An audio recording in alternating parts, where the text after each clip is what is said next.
والعاقبة للمتقين والصلاة والسلام على من كان نبيا وآدم بين الماء والتين وعلى آله الطيبين الطاهرين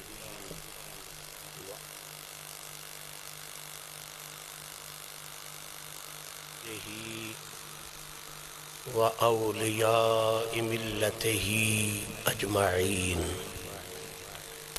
أما بعد، قال الله تبارك وتعالى في الكلام المجيد والفرقان الحميد: فأعوذ بالله من الشيطان الرجيم، بسم الله الرحمن الرحيم.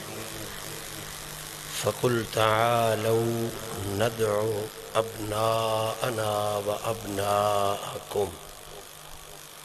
صدق الله العلي العظيم وصدق رسوله النبي الكريم.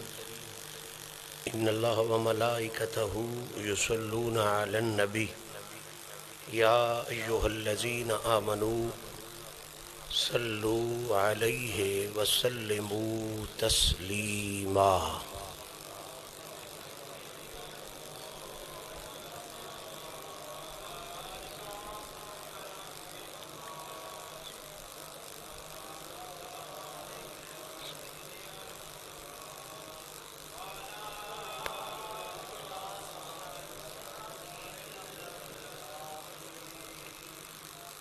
مالک حقیقی کا حد درجہ احسان ہے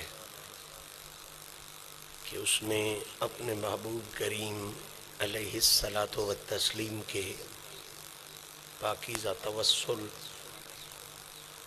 اور اپنے پیارے بندوں کی پاکیزہ نسبتوں کا صدقہ ہم جیسے عاجزوں پرخطاؤں کو ایک مرتبہ پھر جمعہ شریف کی ادائیگی کے لیے آستان عظمت نشان آستانہ عالیہ حسین آباد شریف پر سجائی جانے والی محفل ذکر و فکر میں مل بیٹھنے کی توفیق نصیب فرمائی. دعا ہے رب العزت اپنے محبوب پاک کی عزتوں کا صدقہ ہم سب کی اس عاجزانہ حاضری کو شرف قبولیت عطا فرمائے. میرا مہربان رب اپنی مہربانیوں کا صدقہ اور آقا کریم کے حسن بے مثال کی تابانیوں کا صدقہ ہم سب کا یہ جہان بھی خوبصورت بنائے، اگلے جہان میں بھی خوبصورتیاں نصیب فرمائے. معزز سامعین، جو احباب لگاتار جمعہ شریف کی سعادت حاصل کرتے ہیں ان کے ذہنوں میں ہمارا موضوع موجود ہوگا. جنہیں آج حاضری کا شرف نصیب ہوا ان کے لیے اتنا عرض کر دینا ضروری سمجھتا ہوں کہ محرم الحرام شریف سے بلکہ اس سے بھی ایک جمعہ پہلے جس موضوع کے حوالے سے ہماری گفتگو چل رہی ہے وہ موضوع یہ ہے کہ قرآن مجید کی روشنی میں حسین بادشاہ کے قصیدے کیا ہیں اور ان قصیدوں کے حوالے سے اہل سنت کے پاکیزہ عقیدے کیا ہیں. یہ بات چلتے چلتے جس مقام پر پچھلی نشست میں منقطع ہوئی تھی وہ مقام یہ تھا کہ امام حسین پاک کو اللہ نے صرف حضور کا دوہتا ہی نہیں بنایا، صرف حضور کا شہزادہ ہی نہیں بنایا، صرف بیٹی کا بیٹا ہی نہیں بنایا، بلکہ حسین پاک کا یہ قصیدہ بھی قرآن ہی عطا کرتا ہے کہ حسین اس بادشاہ کا نام ہے جسے میرے رب نے مباہلے والے دن نبی پاک کی سچائی کی دلیل بنایا ہوا ہے. اب حضور کی سچائی یہ دعویٰ ہے، حسین پاک اس دعوے کی دلیل ہیں.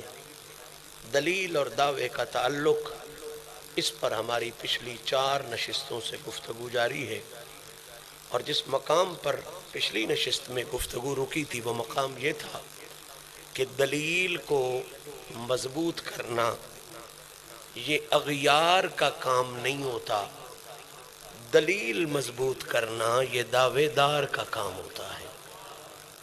اب حسین اس مضبوط شخصیت کا نام ہے جسے کسی پیر نے، خطیب نے، نقیب نے، کسی مقرر شعلہ بیان نے، کسی تاریخ دان یا مفسر قرآن نے مضبوط نہیں کیا۔ حسین اس بادشاہ کا نام ہے جسے خود نبیوں کے سلطان نے مضبوط فرمایا۔ اب کس کس حوالے سے مضبوط کیا یہ بات جاری ہے۔ اذان خود دی، گڑتی خود دی، دعائیں خود دیں، اس پر بات ہو چکی ہے۔ آج جس مقام پر میں اس بات کو لے جانا چاہتا ہوں وہ مقام وہ ہے جسے مشکات نے بھی بیان کیا، صاحب ترمذی نے بھی بیان کیا، اور وہ مقام آپ سنتے تو کثرت کے ساتھ رہتے ہیں، لیکن اس کے جو پہلو میں آپ کے سامنے رکھنا چاہتا ہوں شاید وہ پہلو آپ کے ذہن میں پہلے موجود نہ ہوں۔ حسین اس مضبوط کا نام ہے، حسین اس بلند کا نام ہے، حسین اس رفعت اور طاقت والے کا نام ہے کہ جسے چلنے کے لیے رسول نے اپنی انگلی کا سہارا عطا فرمایا، جسے کھیلنے کے لیے رسول نے اپنی داڑھی کا بے مثل کھلونا عطا فرمایا۔ اور آج والی ہماری بات حسین وہ ہے جسے چڑھنے کے لیے رحمت للعالمین نے اپنا کاندھا عطا فرمایا۔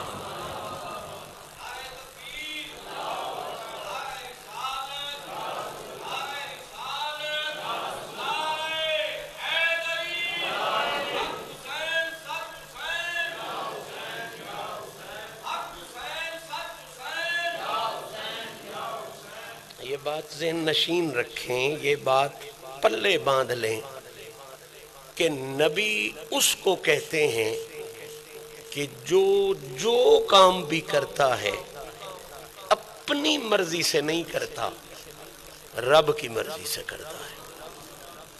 یہ شان سارے نبیوں کی ہے۔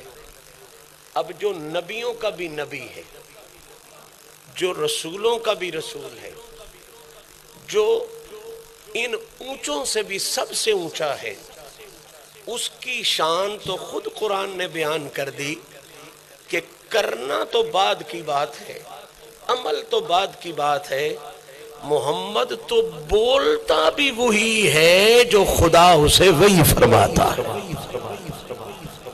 کام کرنا تو بعد کی بات ہے، عمل کرنا، کوئی فعل سر انجام دینا، یہ تو بعد کی بات ہے۔ میرا نبی اتنا اونچا ہے، وما ينطق عن الهوى ان هو الا وحی یوحی۔ یہ ذات تو ذات خداوندی سے اتنی قریب ہے، اتنے تمسک والی ہے کہ زہرا پاک کا بابا تو کبھی اپنی مرضی سے، اپنی خواہش سے بولتا بھی نہیں۔ ان هو الا وحی یوحی، وہ جو بولتا ہے ہمیشہ خدا کی وحی سے بولا کرتا۔ اب جب یہ بات آپ کے ذہن میں آ گئی کہ حضور جو کرتے ہیں اللہ کی مرضی اور اللہ کے حکم سے، حضور جو بولتے ہیں اللہ کی مرضی اور اللہ کے حکم سے، نہیں آئی تو میں کیا اور آیت کا سہارا لے لیتا ہوں۔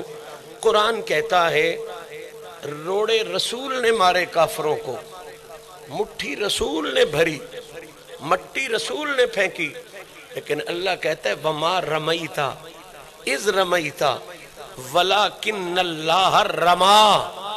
یہ جو روڑے پھینکے ہیں نا، یہ جو پتھر مارے ہیں، یہ محمد نے تو نہیں مارے، یہ تو اللہ نے مارے ہیں۔ یہ محمد نے تو نہیں مارے، یہ کس نے مارے ہیں؟ اس پر آپ نے کبھی غور کیا کہ اس میں کتنے راز ہیں، کتنی حکمتیں ہیں؟ یعنی اللہ کہہ رہا ہے کہ محمد جو بھی کرتا ہے نا وہ اپنی مرضی سے نہیں کر رہا ہوتا، وہ میرے حکم سے کر رہا ہوتا ہے۔ مثال مناسب تو نہیں، لیکن سمجھانے کے لیے ضروری ہوتا ہے۔ اللہ بھی مچھروں کی مثال دے دیتا ہے سمجھانے کے لیے، کیونکہ مثال دی جاتی ہے سننے والوں کے لیے، مثال مسئلے کے لیے نہیں دی جاتی۔ مسئلہ تو خود بڑا نفیس ہوتا ہے، سننے والوں کے لیے دی جاتی ہے کہ مثال کے ذریعے انہیں مسئلہ سمجھ میں آ جائے۔ میں ایسے عرض کر دوں کہ اگر بندے کو فائر لگے بندوق سے تو پرچہ کس پہ ہوتا ہے؟ ہائے ہائے ہائے، نہیں سمجھی بات ہے بھئی، پرچہ کس پہ ہوتا ہے؟ کبھی کسی نے بندوق پہ پرچہ دیا کہ یہ ظاہری بات ہے، وہ جو کارتوس ابل کے نکل رہا ہے وہ تو بندوق سے نکل رہا ہے، وہ جو آگ اسے لگی ہے وہ تو بندوق سے لگی ہے، وہ جو زخم اسے ہوا ہے، بندہ تو 1 میل دور کھڑا ہوا تھا، وہ تو اس بندوق کے فائر سے ہوا ہے۔ تو اصولی طور پہ پرچہ بندوق پہ ہونا چاہیے، بندوق چلانے والے پہ نہیں ہونا چاہیے، وہ تو دور کھڑا ہے، قریب بھی نہیں گیا۔ اگلے کا سینہ چر گیا، اگلے کا کلیجہ پھٹ گیا، بندہ میل دور پہ کھڑا ہے۔ بڑی بندوقیں جو G3 وغیرہ وہ تو 3 میل سے بھی کام کرتی ہیں، بندہ دور کھڑا ہے، اگلے کا کلیجہ پھٹ گیا۔ کس سے؟ بندہ تو قریب بھی نہیں آیا۔ یا کارتوس پہ پرچہ دو یا بندوق پہ پرچہ دو، کیونکہ زخمی کارتوس نے کیا اور کارتوس چلایا بندوق نے۔ لیکن کبھی کسی نے نہ کارتوس پہ پرچہ دیا ہے نہ کبھی کسی نے بندوق پہ پرچہ دیا ہے۔ کیوں؟ اس لیے کہ بندوق اپنی مرضی سے نہیں چلتی۔ اگر سمجھ آ جائے تو دعا ضرور دینا۔ کارتوس کبھی اپنی مرضی سے، بندوق کبھی اپنی مرضی سے کسی کو نہیں لگتی، پرچہ ہوتا ہے بندوق چلانے والے پر، حالانکہ اس نے آگے جا کے ہاتھ بھی نہیں لگایا، کارتوس بھی اس کے ہاتھ سے نہیں اٹھا، وہ تو بندوق کی نالی سے نکلا ہے۔ تو ہر بندہ اس بات پر سوچے، لگا کارتوس ہے، نکلا بندوق سے ہے، پرچہ تو یا کارتوس پہ ہونا چاہیے یا بندوق پہ ہونا چاہیے، آپ بھائی بندے کو لگوا دیتے ہو، کتنی زیادتی ہے؟ تو آپ کا جواب یہی ہوگا، بابا بندہ اس لیے پائے لگواتا ہے کیونکہ کارتوس کبھی اپنی مرضی سے نہیں لگتا، بندوق کبھی اپنی مرضی سے نہیں چلتی، پرچہ بندوق پہ نہیں ہوتا، پرچہ مرضی والے پہ ہوتا ہے۔ نہیں سمجھی بات؟ پرچہ بندوق پہ نہیں ہوتا، پرچہ کس پہ ہوتا ہے؟ جس کی اس میں مرضی ہوتی ہے۔ اب روڑے پھینکے رسول نے، پکڑے رسول نے، مارے رسول نے، اللہ کہتا ہے میں نے مارے، یا اللہ کیا مطلب؟ فرمایا اگر وہ اپنی مرضی سے مارتا، اپنی مرضی سے مارتا تو ذمہ دار مصطفیٰ ہوتا۔ میں کہتا ہوں میں نے مارے اس لیے کہ مصطفیٰ اپنی مرضی سے کرتے ہی کچھ نہیں، جو کچھ کرتا ہے خدا کی مرضی سے کیا ہے۔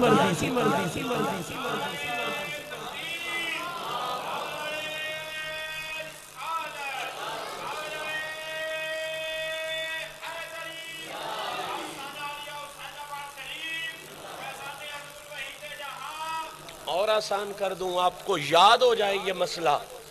بھئی بندہ مر گیا، لگا کارتوس، چلی بندوق، ذمہ دار کون بنا؟ ذمہ دار کون بنا؟ جس کی مرضی سے چلی، جس کے ارادے سے چلی، جس کے شوق سے چلی، جس کے نظریے سے چلی۔ اب بات تو اسی سے سمجھ میں آ گئی، لگا کارتوس، چلی بندوق، ذمہ دار کون ٹھہرا؟ بندوق چلانے والا۔ ذمہ دار کون ٹھہرا؟ بندوق چلانے والا۔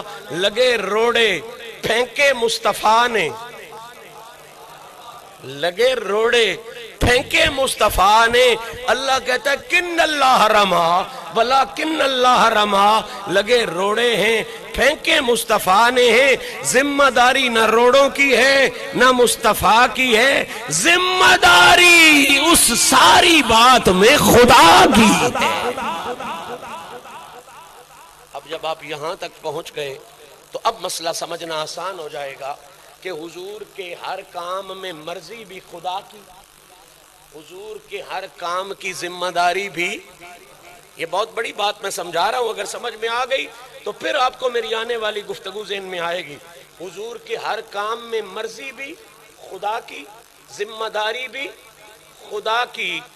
اب اگر نبی حسین کو کاندھوں پہ اٹھا رہا ہے, اللہ کرے آپ اس نزاکت کو سمجھ جائیں, اب اگر نبی حسین کو کاندھوں پہ اٹھا رہا ہے تو پہلا فرق تو یہ ذہن میں رکھیں, نبی جو بھی کرتا ہے مرضی بھی خدا کی ہوتی ہے, ذمہ داری بھی خدا کی ہوتی ہے. حسین کو نبی کا کاندھوں پہ بٹھانا بے شک یہ فعل مصطفیٰ کا ہے, لیکن یہ یاد رکھنا مرضی بھی خدا کی ہے, ذمہ داری بھی خدا کی.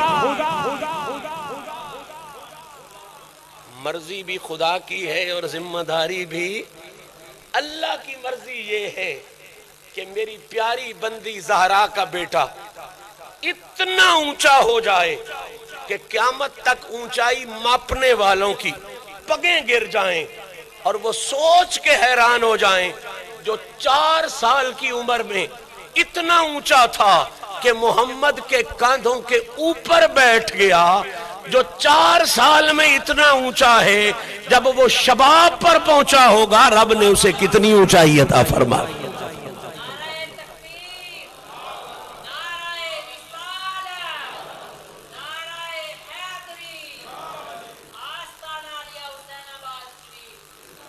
بات کو پلے باندھیں. میں حسین پاک کی مضبوطی اور بلندی کا جو خوبصورت سفر ہے وہ آپ کے ذہنوں میں لکھ رہا ہوں. حسین پاک کو میرے نبی نے چڑھنے کے لیے اپنے مونڈھے عطا فرمائے, اور نبی اپنی مرضی سے کام نہیں کرتا, کس کی مرضی سے کرتا ہے؟ تو پھر گھبراتے کیوں ہونا؟ مانو حسین کو چڑھنے کے لیے خدا نے محمد مصطفیٰ کے مونڈھے عطا فرمائے. حسین کو چڑھنے کے لیے خدا نے, چونکہ نبی اپنی مرضی سے کام نہیں کرتا, خدا نے محمد عربی کے بے مثل کاندھے عطا فرمائے.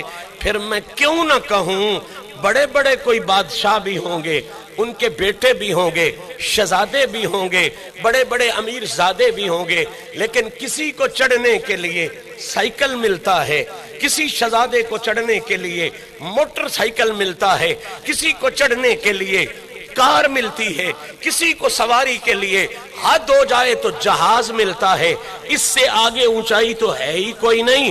حسین تیری شہزادگی کو کن لفظوں کے ساتھ سلام پیش کریں؟ تجھے چڑھنے کے لیے رب نے رحمت للعالمین کے کاندھے عطا فرما دیا.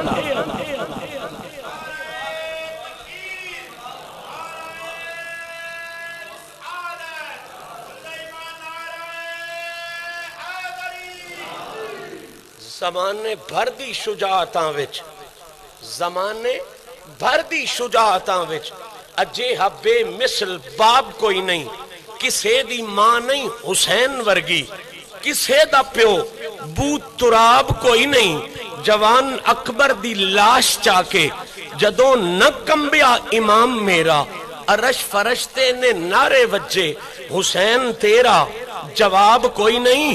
نبی اکرم دے موڈھیاں دی سواری جس نو خدا نے بخشی, حدیث نبوی اے دستی پئیے حسین جیڈا نواب کوئی. اس مقام پہ رکیں گے, بہت سی حکمتیں ہیں اس مقام پہ, بہت بڑے راز ہیں اس مقام پہ.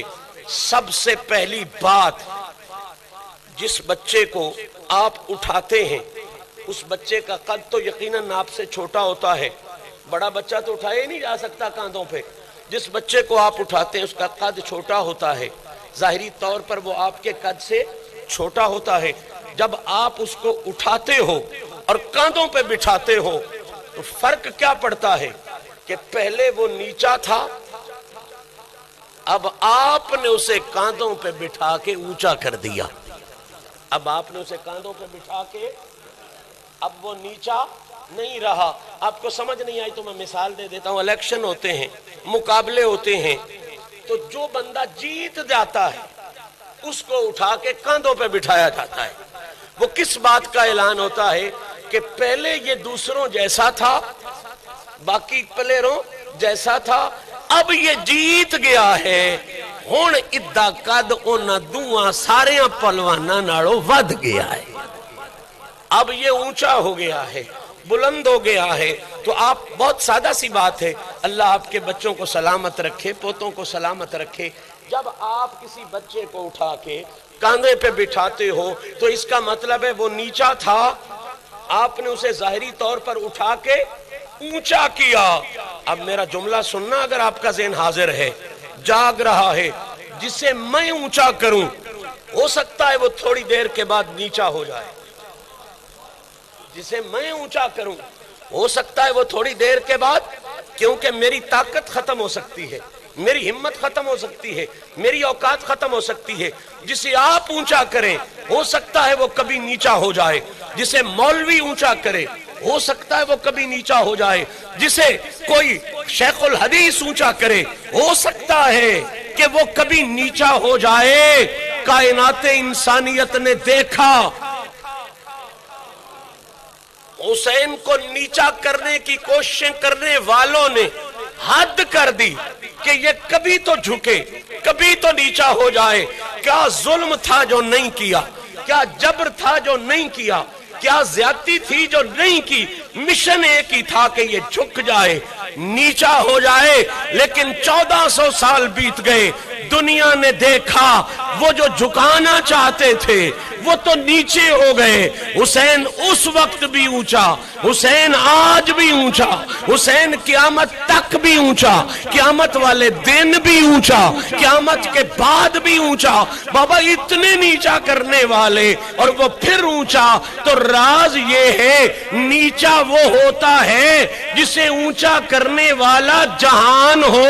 حسین نہ نیچا ہوا نہ نیچا ہوگا، اس لیے کہ حسین کو جہان نے اونچا نہیں کیا، نبیوں کے سلطان نے اونچا کیا۔